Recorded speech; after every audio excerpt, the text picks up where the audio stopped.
ধলাই জেলা কমলপুর কলেজ লাগোয়া এলাকায় গভীর রাতে ভয়াবহ অগ্নিকাণ্ডের ঘটনায় তীব্র আতঙ্ক ছড়িয়েছে মানুষজনের মধ্যে। রাত আনুমানিক ৩টা নাগাদ হঠাৎই আগুন লাগে এলাকার দুটি দোকানে। মুহূর্তের মধ্যে সেই আগুন ভয়াবহ রূপ নেয় এবং দোকানের ভেতরে থাকা সমস্ত আসবাব ও সরঞ্জাম পুড়ে ছাই হয়ে যায়। ক্ষতিগ্রস্ত দোকানদারদের মধ্যে একজন শুভদীপ শর্মা, তিনি দীর্ঘদিন ধরে একটি কম্পিউটার দোকান চালিয়ে আসছিলেন। অপরদিকে ক্ষতিগ্রস্ত দীপপ্রহর সরকার ওই এলাকায় বাইক মেরামতের দোকান করে নিজের সংসার প্রতিপালন করতেন। তারা দুজনেই সুমিত দাস নামে এক ব্যক্তির দোকান ভাড়া করে দোকান চালিয়ে সংসার প্রতিপালন করতেন। এদিকে এই ভয়াবহ আগুন লাগার খবর পেয়ে দ্রুত ঘটনাস্থলে পৌঁছে দীর্ঘ চেষ্টার পর ওই ভয়াবহ আগুন নিয়ন্ত্রণে আনা সম্ভব হলেও ততক্ষণে দুইটি দোকানের সর্বস্ব পুড়ে ছাই হয়ে যায়। এই অগ্নিকাণ্ডের ঘটনায় দুই ব্যবসায়ী এখন নিঃস্ব হয়ে চোখের জল মাটিতে ফেলছেন। দোকানের ওপরই নির্ভর করত তাদের পরিবার। হঠাৎ এই ভয়াবহ অগ্নিকাণ্ডের ঘটনায় তারা চরম অসহায় অবস্থার মধ্যে পড়েছেন। ইতিমধ্যে ক্ষতিগ্রস্তরা বিজেপি পরিচালিত ত্রিপুরা সরকারের নিকট আর্থিক সাহায্যের আবেদন জানিয়েছেন এবং দাবি তুলেছেন যেন সরকার তাদের পাশে দাঁড়ায়। এই ঘটনা প্রসঙ্গে আমাদের সংবাদ মাধ্যমের এক সাক্ষাৎকারে ক্ষতিগ্রস্ত বাইক মেকানিক দীপপ্রহর সরকার বলেন, এই ভয়াবহ অগ্নিকাণ্ডের ঘটনায় তারা দুই সম্পূর্ণ নিঃস্ব হয়ে পড়েছেন।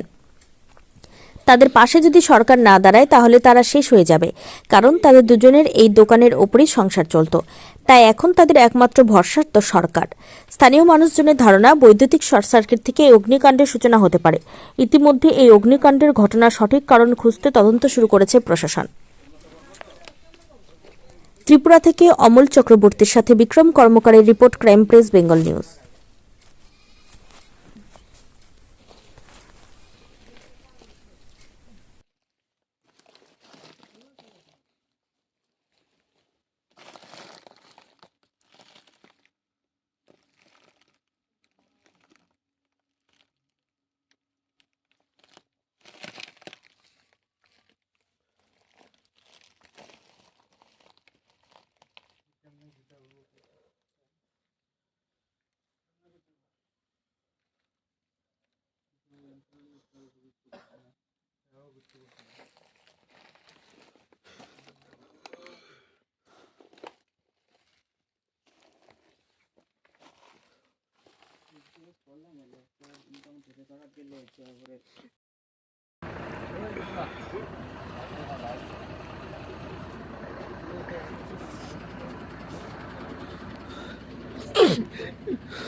আমার যতলা মার্কশিট আছিল সব নিয়ে গেছে স্কুল কলেজের লাস্ট সেমিস্টারে মার্কশিটও আসছিল দোকানে। আমি অ্যাপ্লাই করছিলাম, ফর্ম ফিল আপ।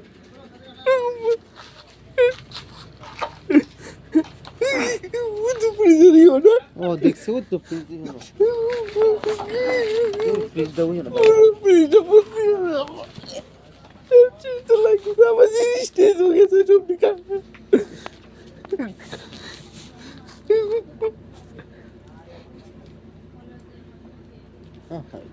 মার্কশিটটিও গেছে সব নিকাল গিয়ে দিন ফর্ম ফিল আপ করছিলাম।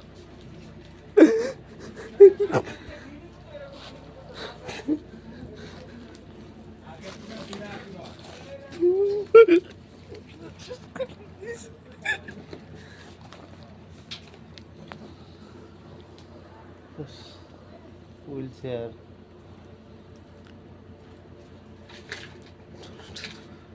পুরা সব শেষ করে লাইছে।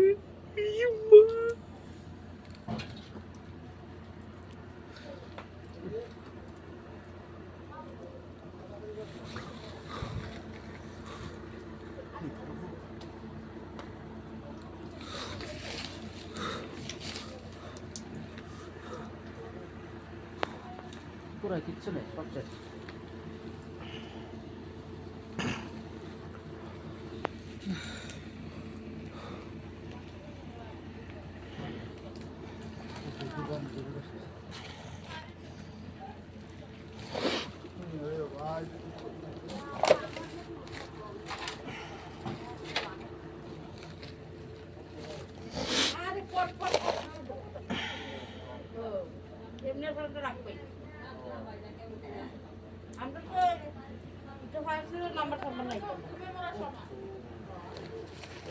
ওই বাড়ির শিবুর কাছে আসছিল আরো দুটো ফোন করছে কত বলে এই গোটা ফোন করছে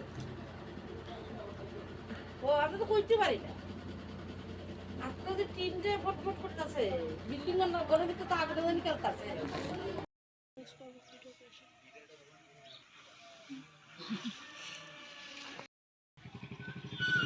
একটু দাঁড়াও।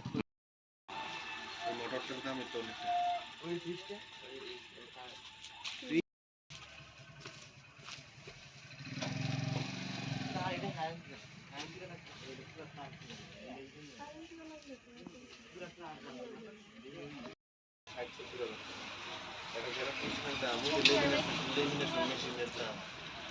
কেমন আগুন লাগানি লাগাইছে এটা ভয়ানক আগুন ম্যাডাম ওর তো মানে তারা ভিডিও রাখছে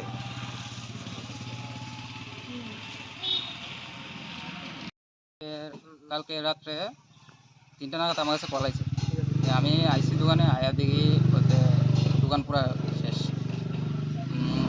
আমার দোকানে 4 থেকে 5 লাখ টাকার বলতে জিনিস আসছিল মালপত্র লয়েছিল আর এর দোকানে প্রায় আসছিল 10-12 লাখ টাকার মতো। মানে সরকারের কাছে এটাই আবেদন যদি আমরা কিছু বলতে সাহায্য করে খুব হেল্প। তোমার নাম কি? আমার নাম দীপ্র সরকার, আরেকজনের যে দোকান রয়েছে ওর নাম কি? শুভদীপ শর্মা।